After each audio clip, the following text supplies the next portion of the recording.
ಜೈಲಿನಿಂದಲೇ ಗೆದ್ದ ಉಗ್ರ ಆರೋಪಿ ಪ್ರಚಾರಕ್ಕೆ ಕೇವಲ 27,000 ರೂಪಾಯಿ ವೆಚ್ಚದಿಂದ ಮಗ. ಜಮ್ಮು ಮತ್ತು ಕಾಶ್ಮೀರದಲ್ಲೂ ಈ ಬಾರಿ ಅಚ್ಚರಿಯ ಫಲಿತಾಂಶ ಹೊರಬಿದ್ದಿದೆ. 5 ಸ್ಥಾನಗಳ ಪೈಕಿ BJP 2, Jammu Kashmir national conference ಪಕ್ಷಗಳಿಗೆ ತಲಾ 2 ಸ್ಥಾನಗಳು ಸಿಕ್ಕಿದೆ. ಪಕ್ಷೇತರ ಅಭ್ಯರ್ಥಿಯೊಬ್ಬರು ಜಯಗಳಿಸಿದ್ದಾರೆ. ಈ ಪಕ್ಷೇತರ ಅಭ್ಯರ್ಥಿಯೇ ಶೇಖ್ ಅಬ್ದುಲ್ಲಾ ರಶೀದ್. ಅದರಲ್ಲೂ ಅವರ ವಿರುದ್ಧ ಇದ್ದ ಮಾಜಿ ಮುಖ್ಯಮಂತ್ರಿ ಒಮರ್ ಅಬ್ದುಲ್ಲಾ ಅವರನ್ನೇ ಸೋಲಿಸಿಬಿಟ್ಟಿದ್ದಾರೆ. ಬಾರಾಮುಲ್ಲಾ ಕ್ಷೇತ್ರದಲ್ಲಿ ಒಮರ್ ವಿರುದ್ಧ 4 ಲಕ್ಷಕ್ಕೂ ಹೆಚ್ಚು ಮತಗಳ ಅಂತರದಿಂದ ಜಯಗಳಿಸಿದ್ದಾರೆ. ಜಮ್ಮು ಕಾಶ್ಮೀರ ಪೀಪಲ್ ಕಾನ್ಫರೆನ್ಸ್ ಪಕ್ಷದಿಂದ ಸಜಾದ್ ಗಾನಿ ಲೋನಿ ಅವರು ಕೂಡ ಕಣಕ್ಕೆ ಇಳಿದಿದ್ರು.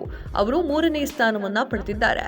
ಎಂಜಿನಿಯರ್ ರಶೀದ್ ಎಂದು ಹೆಸರಿಸಲಾಗಿರುವಂತಹ ಶೇಖ್ ಅಬ್ದುಲ್ಲಾ ರಶೀದ್ ಕಳೆದ 5 ವರ್ಷಗಳಿಂದ ತಿಹಾರ್ ಜೈಲಿನಲ್ಲಿ ಇದ್ರು. ಭಯೋತ್ಪಾದನೆಗೆ ಫಂಡಿಂಗ್ ವ್ಯವಸ್ಥೆಯನ್ನ ಮಾಡಿರುವ ಆರೋಪದ ಮೇಲೆ ಅವರನ್ನ ಬಂಧನ ಕೂಡ ಮಾಡಲಾಗಿತ್ತು.